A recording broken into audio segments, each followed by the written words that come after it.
my husband has left me to take care of our newborn twins all by myself. Even when I was pregnant, he barely acknowledged how tough it was for me. Instead, he said something like this: "I've got to go on a business trip for a week soon." That's going to be tough. I'm already swamped with taking care of the twins. What can I do though? It's my job. I had a feeling then that my husband was hiding something. Sure enough, when I looked into it, I discovered he was betraying me. After seeing him off on his trip, I muttered to myself, "Hope you make it back safely." My name is Janice. I'm 36 years old, and I work from home. Right now, it's just my husband Thomas and me living in our apartment. Thomas is 5 years younger than me, and we met at our favorite cafe. We both had a love for reading. He seemed interested in a book I was reading and struck up a conversation one day. I really liked him. He was bright and friendly. Though he was younger than me, so I didn't initially see him as a romantic prospect, but he was forward about liking me and actively pursued me. Eventually, his persistence won me over, and we got married when I was 30. We've lived peacefully as a couple, never having any major arguments. But there was one thing bothering me. We were having trouble having a child. We started trying for a baby in our second year of marriage, but there were no signs of pregnancy. We went to the hospital together for fertility tests. Turns out, Thomas had no issues. It was me who had a condition that made it difficult to conceive. Undergoing fertility treatments was physically and mentally taxing, not to mention expensive and stressful. I started getting the brunt of Thomas's frustrations. Since I was part of the reason we couldn't have kids, I didn't resist him. Tired of the treatments, he suggested one day, "Why don't we just live as a couple, just two of us?" But I couldn't give up on having his child. "Please, just a little more cooperation. I really want a child with you. I'll give up if it doesn't happen before I turn 40. He reluctantly agreed to my desperate plea. So we continued the treatments, and I finally got pregnant, and it was twin girls, twice the joy. My parents, my friends, and in-laws were all thrilled about the pregnancy. I was over the moon. I was determined to raise these kids right. I hoped this would also improve my shaky relationship with my husband. I was daydreaming about spending time with him and our children. Childcare was new to me, but I thought I'd be fine since I had done some prep work. But taking care of twins was harder than I expected. I can only admit I underestimated it. Everyone says the real work starts after the baby is born, and they were right. Caring for twins is obviously twice the work. Feeding, diaper changes, baths, putting them to sleep, all needed for two. Feeding a single baby requires about 8 to 10 sessions, but with twins, it's 16 to 20. And they don't always want to feed at the same time. When I'm feeding one and the other starts crying and I attend to her, the first one gets upset. It's a constant cycle. Diaper changes aren't synced either. Sometimes one would soil their diaper in the middle of changing the others. This means more time spent getting fresh clothes and diapers ready. And then there's the spit up, sweat, frequent diaper leaks. I had to change their clothes often. Just as I'd finished changing them, they'd have an accident, and even my clothes get dirty. Changing and washing their clothes took so much time. The cost of raising twins is also double. Diapers, milks, clothes. It's a bit overwhelming. They also cried a lot at night, so I hardly get any sleep. I would hold them because they cry for a long time, but even then, they wouldn't sleep. Even if I managed to calm one down, the other would start crying, waking the first one up again. I was exhausted every day, barely getting any sleep. I had to take a break from my work-from-home job to focus on childcare. My mom works, so she couldn't help, and my mother-in-law lives too far away. They say you should rest after giving birth, but that wasn't an option for me. I had no choice but to struggle through it alone. As for Thomas, he was no help at all. To be exact, he was uncooperative with childcare from the start. When he saw our newborns, he just laughed and said, "They look like monkeys, not cute at all." And to me, exhausted from childbirth, he joked, "They look ugly. Are you sure they're mine?" He dumped all the housework and childcare on me, using work as an excuse. It was fine when we didn't have kids, but now with newborn twins, it was too much. Even when I asked for help, he'd say, "I don't know how to do it, so I can't." I didn't know how to do it either. It was my first time. He seemed indifferent to our twins' care. I tried to talk to him about it, but it was always in vain. "Thomas, I know you're busy with work, but I'm still recovering from childbirth, and childcare is toughest now. You're a father, too. Can't you be a little more responsible? Could you maybe come home early and help out, even if it's just for a while?" Then he got really defensive. "What? Acting like you're the queen. You get to relax at home because I work hard outside. Don't you get that? And now you want me tired from work to do childcare and housework? You've got to be joking." "I'd like to work too, but I can't right now. And it's not like I'm relaxing at home. I'm sleep deprived every day. Is it too much to ask for a little help with housework and childcare?" No matter how much I asked, he just wouldn't agree, and our conversations got us nowhere. Finally, he threw a tantrum and ended the conversation forcibly. "Enough already. I can't even relax when I come home. I've been dragged around by your infertility and whims for too long, and just when I thought I was free from fertility treatments, this happens. I should have never had kids in the first place." With that, he stormed off into another room. Hearing his words, I just hung my head. Maybe my desire for children was indeed selfish. Thomas, unlike me, didn't desperately want children, and in hindsight was reluctant about fertility treatments. I remember him growing colder around the time my morning sickness got worse. If I neglected household chores or were bedridden due to illness, he would yell at me like a madman. Feeling guilty for dragging him into fertility treatments, I just silently endured his verbal abuse.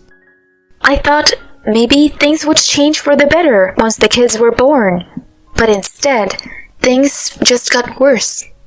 Our marriage quickly grew cold, and we started avoiding each other at home. Then one day, he dropped a bombshell. Despite being in the middle of caring for 1-week-old twins, he said he had to go on a week-long business trip. "It's an important job, so I can't mess it up. I'll be turning off my phone during the trip, so don't contact me, not even through WhatsApp or texts." "Can't someone else take your place? I am still recovering from childbirth and can't move around much. What am I supposed to do if something happens to the kids?" He wouldn't listen to my desperate pleas. "What? Don't be so needy. I have work. It can be helped." He dismissed my requests, using work as a shield, but I could tell he was lying. He might not realize it, but he rubs under his nose when he lies. It was just a woman's intuition, but I felt I couldn't overlook this lie about this business trip. In the past, I had ignored his minor lies about pinching pennies or saying he was going shopping when he was actually going out to drink. But this time was different. It concerned the care of our twins.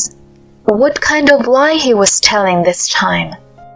I knew confronting him then would only lead to more lies, so I pretended to give up on stopping his trip. In the meantime, until he left, I was busy investigating something. And I hit the jackpot. My intuition was right. He was hiding a huge secret. I'll never forgive him. I'll make sure he gets what he deserves. A few days later, Thomas, humming a tune and in high spirits, said to me as he was getting ready to leave, "All right, I'm off on my business trip." He was unusually cheerful for someone just going to work, but I didn't comment on it. "Have a good trip. Hope you make it back safely." Huh? Did you say something? No, nothing. Just be careful. Don't get into an accident. He didn't seem to hear my last words as he left the house, looking quite pleased with himself. He was blissfully unaware of the hell that awaited him. Enjoy yourself while you can, I thought to myself.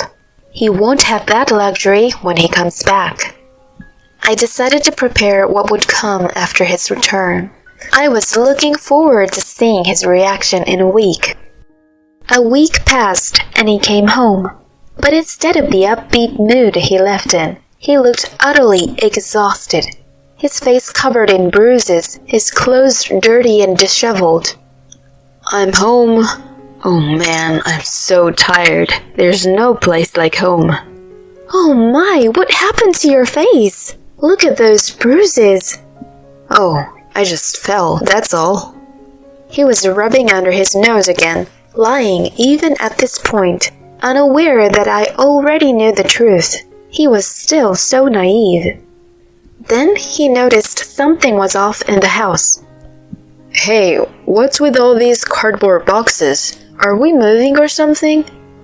Indeed, the house was filled with boxes containing my belongings. To his question, I replied coldly, "The kids and I are moving out. I don't plan on coming back here." "What? What are you talking about?" "I can't stay with a husband who lied about a business trip to go on a cheating vacation while I'm at home with 1-week-old twins. I'm filing for divorce and leaving." He looked shocked, his face turning pale, and then he started yelling at me. "Stop with the nonsense. This just because I didn't help with the kids is too much. Do you even have any proofs that I cheated?" In response, I showed him a video.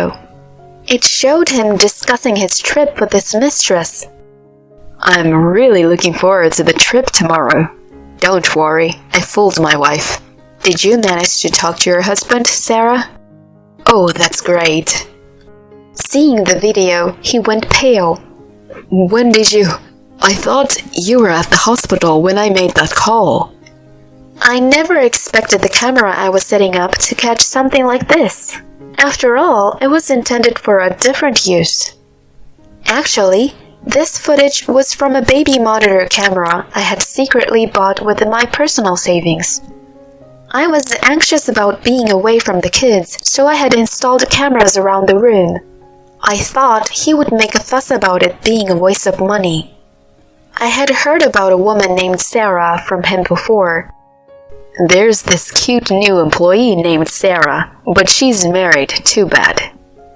After seeing the footage from the baby monitor, I called Thomas's company to confirm his business trip. It turned out he had taken leave instead. On the phone, I asked, "Could you please put me through Sarah Johnson?" As expected, the response was, "Sarah Johnson is also on leave." So, the affair was indeed with Sarah, his junior colleague. I searched Thomas's study and found a memo with staff contacts, then called Sarah's house. Her husband answered, and when I explained the situation, he was furious. It seemed there were already suspicions about her infidelity, and he had been about to investigate. I asked him to keep it a secret that he had heard it from me. The day before Thomas was due to return from his business trip, I received a call from Sarah's husband explaining what happened. Apparently, Thomas had brazenly gone to pick up Sarah from her house and encountered her husband. He beat up Thomas, which explained the bruises all over his face. He couldn't go home right away and had to kill time in a motel before he finally returned. He stood in front of me, speechless, his mouth opening and closing. Then someone burst in. Mom, Dad, what are you doing here? Entering the living room were my furious in-laws, their faces red with anger. I had also informed them and shown them the baby monitor footage. My father-in-law, in a rage, punched Thomas in the face, adding another bruise. You stupid son! Cheating, what a despicable act! You're disowned! Then, more shouting from behind. I'm taking my daughter and grandkids back home. What a terrible man you are. Absolutely dreadful. Janice, you called your parents too? Actually, I had also called my parents to help with the move. My mother hugged the kids, glaring coldly at Thomas. My mother-in-law, tears in her eyes, slapped him and scolded. You stupid son! Surrounded by both sets of parents, his face was a sight to behold. Then I dropped another bombshell. Oh yeah, I also contacted your company's president. They already know that you used your leave days for your affair. Hearing this, he yelled at me. Are you kidding me? What have you done? My father, raising his fist, yelled back at him. How dare you act like this after cheating? You have a problem with my daughter? I'm sorry. Cornered, he began to plead with me. Please, Janice, the affair was a moment of madness. Don't divorce me. I'll leave Sarah and help out with housework and childcare from now on. His desperate pleas didn't move me at all. They were just a nuisance. I retorted sharply. What are you saying now? You weren't there for me when I needed you most. Do you have any idea how hard it was to take care of twins and do housework alone? And you were on a vacation with your mistress. You really have some nerve. I know. I'm truly sorry. I am. No excuses. I'm done with you. I can't be your wife anymore. Don't come near me and the kids ever again. I'll be demanding alimony and child support, just so you know. I left the apartment with everyone, leaving him behind. Later, Thomas and I divorced. I demanded alimony for his affair with Sarah and, of course, child support from him. He received a stern warning from his company, but resigned because he couldn't stand the disdainful looks from his colleagues. He ended up with a debt of $100,000 from the alimony and child support payments to me and Sarah's husband. Now he's working himself to exhaustion in manual labor day and night. Sarah was also divorced by her husband, left her job, and returned to her parents' home in the countryside. She's working in a factory, monitored due to the alimony demands from her husband and me.